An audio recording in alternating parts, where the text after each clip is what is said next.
Good evening and welcome to The Report with me, John Rees. Tonight we'll be looking at the leader of Hamas's meeting with a delegation of members from the footballing body FIFA. And we'll also look at the report released by London-based think tank Claystone, examining in detail the origins of the fallout of the UK government's counter-terrorism strategy. But first, of course, the horrific events in Paris, where armed men opened fire on the offices of French satirical magazine Charlie Hebdo, killing 12 and wounding many others. Sarah Say has this report. These were the frantic scenes outside the Paris offices of the French satirical newspaper Charlie Hebdo, shortly after gunmen shot dead at least 12 people, including 10 journalists and 2 police officers. A further 10 people were wounded, 5 of them critically. Witnesses say 3 attackers dressed in black, wearing balaclavas and armed with Kalashnikovs, carried out the attack before stopping a motorist and escaping with their vehicle. French President François Hollande headed to the scene very soon after the attack. La France est aujourd'hui devant un choc qui est celui d'un attentat, d'un attentat terroriste. Ça ne fait pas de doute. Je l'avais dit, nous sommes dans un moment extrêmement difficile. While the motives for the attack are not known, the paper has come under attack before. In 2011, its office was firebombed after it published cartoons lampooning Muslim leaders and the Prophet Muhammad, peace and blessings be upon him.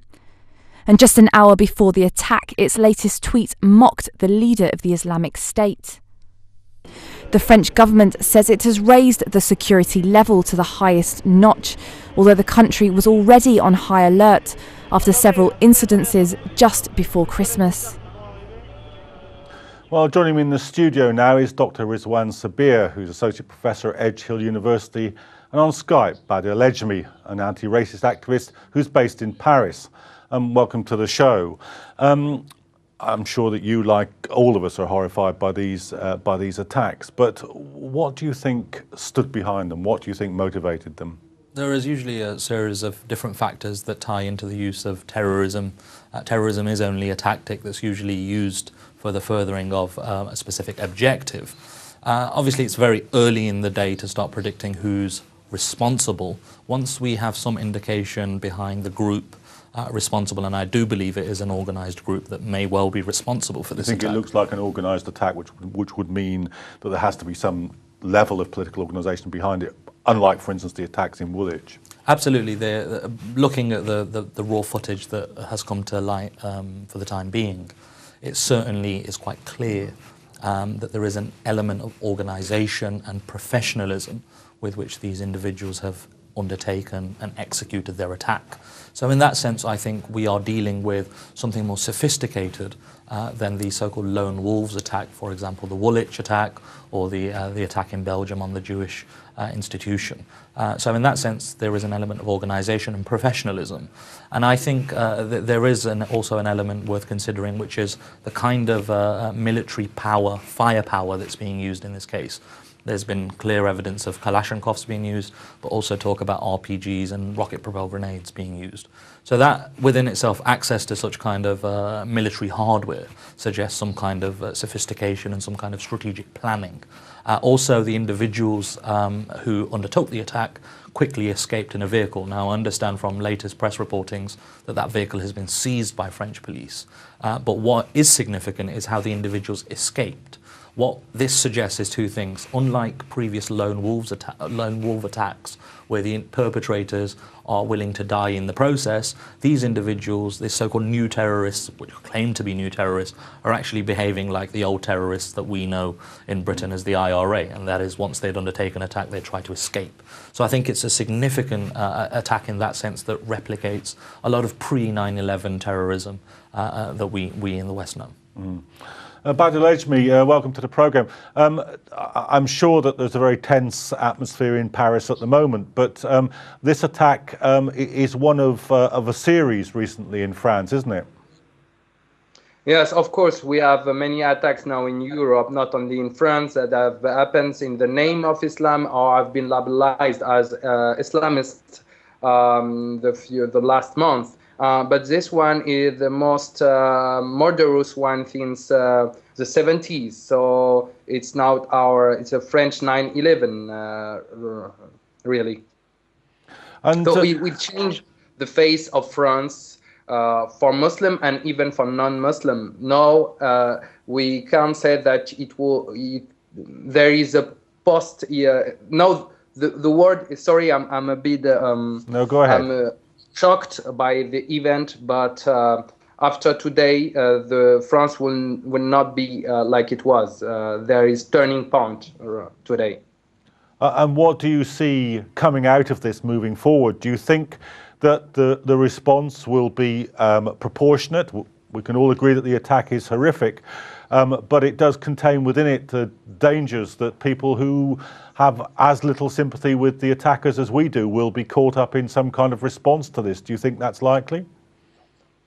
Yeah, I think it's quite obvious that it will happen, because it already happened, actually. Some people were jailed for a few days or a few months, and what happened in England, for instance, and some NGO are denouncing it, like Cage. Here we don't have any NGO that did denounce this, and so it could happen at any time. So it isn't new for France, that have lived some very dark days in the 90s, but now it's way worse than the 90s because the Islamophobic climate in the media and the violence of this action that could only provoke a radical reaction, not only from the state, but only from citizens. So we are not very insecure for the fate of the Muslim in France, but not only the Muslim, but the peace and the common peace between every citizen in this country. Yes.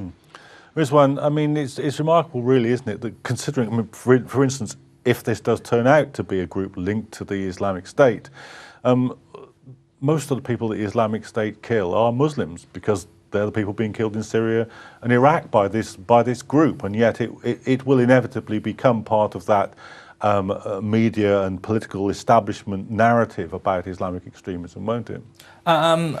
In one sense, the Islamic State has been largely responsible for killing large numbers of Muslims, but what grabs the attention of the media, especially the Western media, which does have a global reach and a global audience, is when you target their very own. And I think this is what is so significant about this latest attack in Paris, is that the people, and it's very difficult to say at this moment in time whether ISIS are responsible, but let's, for argument's sake, they are responsible. What does the attack on this media organization suggest? It suggests that by putting their hand into the very heart of a media establishment, they are ultimately trying to incite journalists and the press to talk horrible things about them and to say bad things about them. What effect does that have, whether by design or default? The effect that that has is it creates fear about the movement, the reach of the group, whoever is responsible, for example, ISIS, and it gives it an international footing. It lets people, and especially Western audiences, recognize that ISIS is not only a movement restricted to Iraq, Syria, and the Middle East or the Arab world, but is actually international in its presence. Almost like Al-Qaeda was recognized before the rise of ISIS, an international global militant Islamic movement. So it puts ISIS on the international map and lets Western audiences recognize that it's actually, as a movement, it's not that far away. What's most important to remember is that the purpose of terrorism is essentially to create fear in the mind of people. And an attack like this on a relatively soft target with such military ferocity indicates that inducing fear in the mind of Western audiences is certainly an objective. But by targeting the press will now focus on this because it's they that have been attacked, that will actually amplify the power of ISIS and obviously its leader al-Baghdadi, if they are indeed responsible. Badr, do you think that we're into a cycle now which is going to be very difficult to break? I mean, the French state has had probably the most punitive attitude towards the Muslim community of any European power. Okay. Now we've had a series of attacks. Do you think that this is now going to be a dynamic, a kind of a pendulum which swings back and forwards between coercion and response, that it's going to be difficult to break? At this moment, I'm not focused on the state, but I'm focused on the society and the global society. For instance, the analysis I just heard, for me, is problematic. How could you say it's about ISIS? We don't know. Even now, we don't know who have done this. I'm not in a conspiracy theory scheme, but why can't we just talk to facts? So yes, it has been done. Some proof show that it may have been done very probably in the name of the defense of the Prophet Muhammad ﷺ. But there is no proof of any group organization.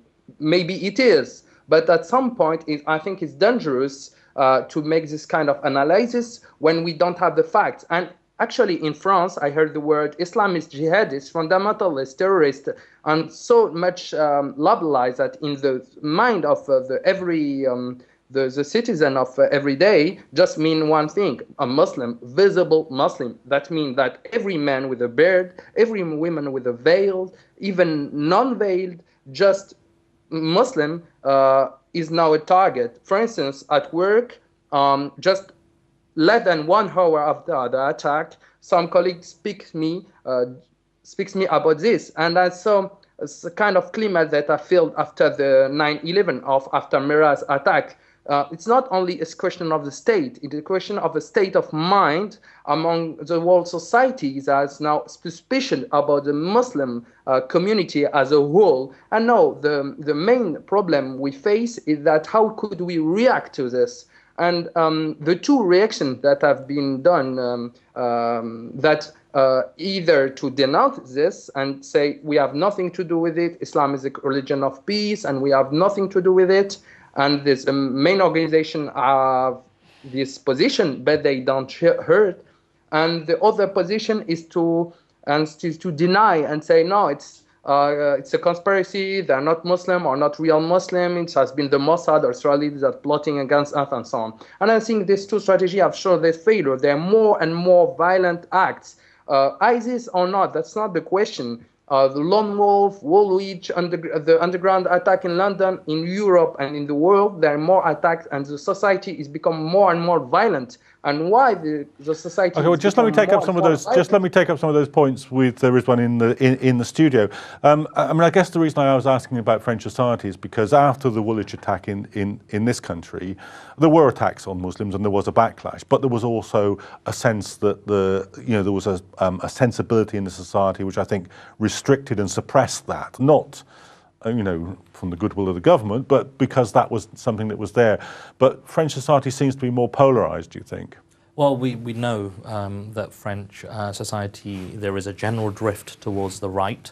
We know that this phenomenon is increasing throughout Europe, and Britain being no exception. So the far right is on the rise throughout Europe, and France certainly has been quite a significant case where you've had the banning of the veil and all the subsequent debates about Islam and so-called freedom. So France is an exception in that sense, but it's also not an exception at the same time.